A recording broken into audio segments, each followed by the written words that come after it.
మామూలుగా సబ్సిడీ కింద తీసుకునే దగ్గర బియ్యం దగ్గర. అంటే పెన్షన్ వ్యవస్థ సరిగా అమలు అవుతుందంటారా? ఖచ్చితంగా పెన్షన్ ఇలాంటివి అయితే చాలా బాగా అమలు చేస్తారు. ఒకరోజు ముందుగానే ఇస్తుంది ఈ ప్రభుత్వం. దాంట్లో మాత్రం మెచ్చుకోవాలి ఈ ప్రభుత్వాన్ని. ఎలా అనిపిస్తుంది సార్ ఇక్కడ కర్నూలు నుండి టీజీ భరత్ గారు మినిస్టర్ కూడా అయ్యారు, ఎలా అనిపిస్తుంది? మాకు చాలా ఆనందంగా ఉంది. భరత్ గారు ఫస్ట్ సారి ఎమ్మెల్యే కావడము, ఎమ్మెల్యే అయినటువంటి మినిస్టర్ పదవి తీసుకోవడము మాకు చాలా ఆనందంగా ఉంది. ఎందుకంటే కర్నూలులో మినిస్టర్ ఉండడం అంటే చాలా గొప్ప. అందులో కీలక మినిస్టర్ ఇవ్వడము, భారీ పరిశ్రమలు అంతా కూడా చూసాం. ఈ మధ్యనే పారిశ్రామిక పెట్టుబడులు కూడా తీసుకొని వచ్చారు. త్వరలోనే విజయవాడకు వస్తారంట అక్కడ నుంచి, దావోస్ నుంచి.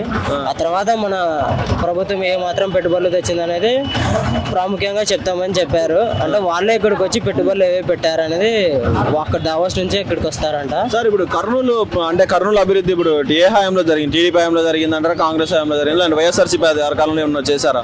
వైఎస్ఆర్సీపీ అధికారంలో ఉన్నప్పుడు ఏదైతే చేయలేదు సరిగ్గా, అయినప్పటికీ కూడా ఖచ్చితంగా టీడీపీ ప్రభుత్వంలోనే, గత ప్రభుత్వంలోనే రెనోవేషన్ కూడా అయినాయి రోడ్లన్నీ కూడా.